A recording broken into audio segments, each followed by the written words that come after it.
요즘 심심치 않게 참 세상 살기 힘겹고 어렵다라고 말들 합니다. 살아가는 삶에 있어서 여러 가지 어려운 문제를 만나는 그런 분들 많겠죠. 신앙생활 해도 여러 가지 많은 갈등을 겪고 살아가는 분도 적지 않습니다. 성경은 이런 세상이 새로운 일이 아니랍니다. 오늘 창세기 3장부터 세상은 이미 그런 세상으로 시작되었다고 성경이 말씀을 하고 있는데요. 우리가 힘써서 살아도 어려운 이 세상 속에 우리가 낙심하고 절망하고 포기하고 살아야 되는가? 아니라는 겁니다. 우리 믿음의 성도들은 이 죄악되고 저주받은 세상, 겪는 아픔과 여러 가지 많은 슬픔 속에서도 절망하지 않고 소망과 회복을 갖고 살아갈 수 있는 이유가 있다는 것입니다. 이런 세상 속에 살아가는 저와 여러분들에게 찾아야 할 하나님의 은혜가 있다는 사실입니다. 땅의 저주 속에서 찾아낸 은혜라는 말씀의 제목으로 오늘 말씀을 생각할 텐데요. 창세기 3장에 이 땅의 현실은 어땠을까요? 그 당시 세상의 모습은 어땠을까요? 범죄한 여자에게 하나님이 말씀하시기를 내가 내게 임신하는 고통을 크게 더하게 될 것이고 또 그 자식으로 인하여 수고하게 될 것이다. 뿐만 아니라 이제는 남편과의 그 관계 속에서도 참 어려움을 가질 수밖에 없는 인간관계의 시작이 이렇게 힘들고 어려울 수밖에 없다는 것을 여자에게 말하고요. 또 남자인 아담에게도 하나님이 그렇게 말씀하시죠. 너로 말미암아 땅이 저주를 받았다. 그래서 평생 수고하고 땀 흘려 일해도 부족하고 많은 어려움 속에 살아갈 수밖에 없는 그런 상황임을 이미 하나님께서 창세기 3장을 통해서 말씀을 하셨죠. 저주받은 땅, 어떤 환경일까요? 가시덤불과 은근키가 나는 겁니다. 그들이 에덴 동산에 살 때는 채소는 그들이 원 없이 무한정으로 먹을 수가 있었습니다. 그런데 이제부터 그들에게는 밭에 이 가시가 나고 은근키가 나서 그들을 찌르고 그 밭에 들어갈 수 없는 그런 환경이 나타나게 될 것을 성경은 얘기를 했던 겁니다. 그래서 어떻게 보면 이 세상은요, 이런 가시덤불과 은근키가 깔려있는 세상입니다. 그래서 사람이 아무리 노력을 해도 우리를 찌르는 가시와 은근기 때문에 두렵고 낙심이 되고 삶을 포기하고 싶은 그런 어려움을 만날 수밖에 없다는 것을 말씀하고 있죠. 그래서 평생 땀을 흘려서 수고하고 살아야 겨우 이 세상에서 먹을 수 있는 이런 세상인 거죠. 그래서 그 인생의 마지막 여정은 뭡니까? 흙이니 흙으로 돌아가라. 이렇게 된 이유가 있었죠. 그 이유는 여러분 잘 아시는 것처럼 하나님이 아담에게 너 어찌하여 이랬느냐? 그러니까 아담이 하나님 여자가 내게 그 나무 열매를 주어서 먹어서 내가 이렇게 되었습니다. 이때부터 부부관계가 남편은 아내 탓, 집이 안 되는 거는 서로가 네 탓 내 탓 하다가 싸우는 이런 어려움이 창세기부터 시작이 됐던 겁니다. 하나님이 여자에게 너 왜 그랬느냐 그러니까 여자가 또 하는 말이 있습니다. 저는 안 먹으려고 했는데 뱀이 나를 꿰물어 마귀가 나를 유혹해서 어쩔 수 없이 먹게 되었습니다. 바로 이 뱀의 유혹 속에 넘어진 죄악된 인간 때문에 세상이 이렇게 된 것이죠. 죄 때문에 그리 된 겁니다. 지금도 우리가 살아가는 세상 속에 이 마귀의 유혹은요, 얼마나 달콤한지 모릅니다. 세상의 소리에 귀를 기울이기보다 하나님의 말씀에 귀를 기울이는 저와 여러분이 되길 주님의 이름으로 축복합니다. 세상이 이렇게 타락한 건 죄 때문이라는 거예요.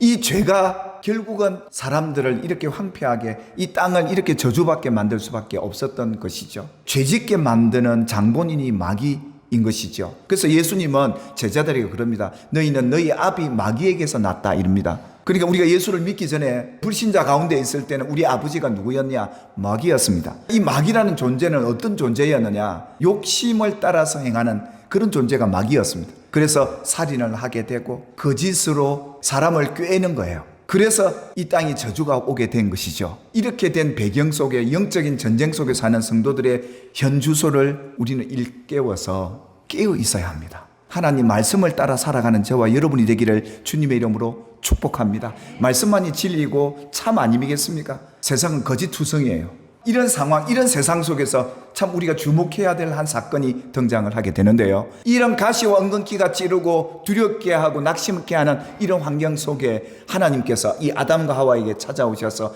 가죽옷을 지어 입히십니다. 이 하나님의 놀라운 은혜가 바로 여기 있어요. 이 저주받은 땅에서 하나님이 베풀어 준 그 은혜가 바로 이 가죽옷에 있었습니다. 범죄하기 전에는 천국 같은 에덴 동산에 살 때는요, 가시도 없죠. 풀 뜯어먹고 채소 뜯어먹어서 어디든지 들어갈 수도 있는데 이젠 가시와 은근키가 나니까요, 두려워서 못 들어가는 거예요.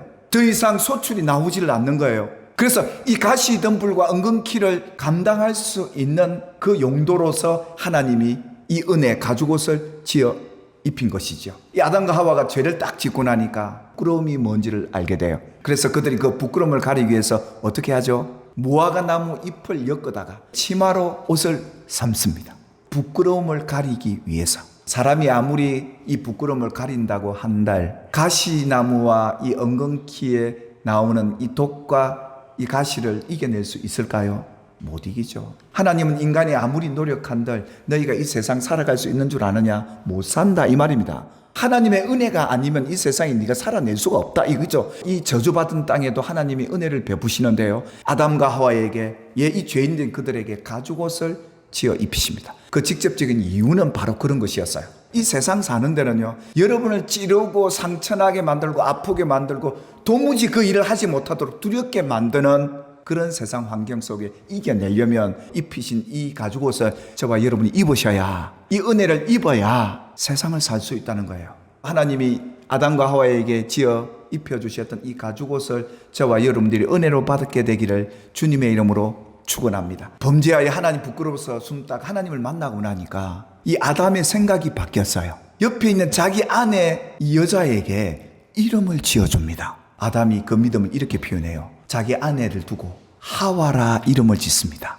이 하와의 이름이 원래 뜻이 뭔지 아시죠? 생명이라는 뜻이에요. 그는 모든 산자의 의미가 되었다라는 의미죠. 그게 무슨 말이냐면 이제는 우리가 이 세상을 절망적으로 볼 게 아니다. 이제는 우리가 이 가시덤불과 엉겅퀴가 가득한 세상 속에서도 살아남아야 된다. 살아야 된다. 우리 어떤 일이 있어도 포기하지 말자 이 말이에요. 이게 하나님이 지금 아담과 하와에게 주었던 메시지였는데 그걸 아는 거예요. 이 가죽옷이 생명이거든요. 아무리 가시가 나를 찔러도 내 밭에 소출이 없어도 세상이 어지럽고 힘들어도 마귀가 우리 집안에 쑥대밭을 만들어도 우리 절대 포기하지 말자, 절망하지 말자, 살자 이 말이었습니다. 사람들은 조그만 어려움이 또 낙심하잖아요. 가슴이 철렁 내려앉잖아요. 그래서 예수님은 그랬던 거예요. 제자들에게 낙심하지 말고 항상 기도해라 이랬던 겁니다. 그래서 우리가 기도하면 낙심이 사라지고 아멘, 좋은 환경들이 믿음을 따라 찾아오게 된다는 것을 성경을 통해 만나게 됩니다. 하나님은 여러분 살릴 수 있는 분이시고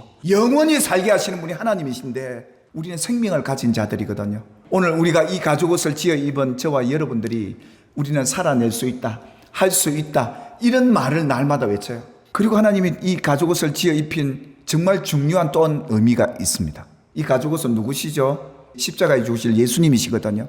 짐승을 잡아 가죽옷을 만든 것처럼 예수님이 그 예표로 우리에게 말씀을 하고 계신데 이 가죽옷을 지어 입힌 또한 이유가 있었습니다. 오늘 하나님께서는 이 가죽옷을 지어 입힌 정말 중요한 두 번째 이유를 이렇게 밝히세요. 마귀의 자식들이었지 않습니까? 거짓의 후손들이었거든요. 그런데 하나님께서 그 범죄한 인간들에게 뭐라고 약속하시냐면 여자의 후손, 예수님 아닙니까? 내 머리, 이 마귀의 머리를 상하게 할 것이고 그렇지만 이 마귀가 예수님을 십자가에 달아 죽이게 될 것이다. 그런데 여러분 기억하셔야 합니다. 예수님이 십자가에 죽으신 것은 실패가 아니라 성공이었고 하나님의 뜻이었고 죄인된 우리를 마귀의 일을 멸하려고 오신 예수님이셨다는 것을 여기서 말씀하신 거죠. 그래서 너희는 하나님께 속했지 않느냐? 여러분 우리가 죄를 짓고 나면 마귀에게 속하는 자가 되는 거예요. 그런데 이제는 우리가 예수를 믿고 하나님께 속하였으니 또한 그들을 이기었나니 너희 안에 계신 이가 세상의 어떤 이보다 크시다. 세상을 이기는 승리는 이것이니 우리의 믿음이니라. 예수님이 세상을 이기셨습니다. 예수님은 이 땅의 저주를 축복으로 바꾸어 주시러 오신 분이십니다. 세상을 이긴 그 예수님을 믿는 믿음을 갖는 여러분들도 세상을 이긴 자들입니다. 마귀를 이긴 자들입니다. 로마서 13장 14절에 보니까 오직 주 예수 그리스도로 옷 입고 정욕을 위하여 육신의 일을 도모하지 말라 그렇게 당부합니다. 이 세상을 이기는 힘은 오직 예수 그리스도로 옷 입는 것밖에 없다. 예수님의 능력이, 예수의 이름이, 십자가의 그 능력이 얼마나 대단합니까?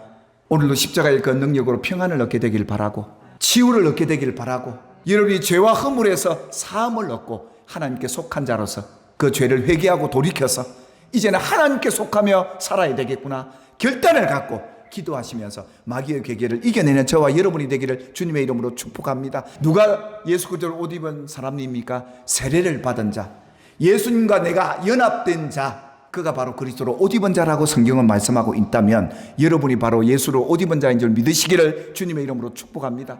그렇다면 앞으로 세상 사는 여러분들에게 어떤 절망과 아픔과 슬픔 속에서도 여러분을 이기게 하실 분이 예수님이시니 예수의 이름으로 일어나 걸으십시오. 외치십시오. 살아야 되겠다. 나는 산자다. 라고 사시는 저와 여러분 되시기를 주님의 이름으로 축원합니다.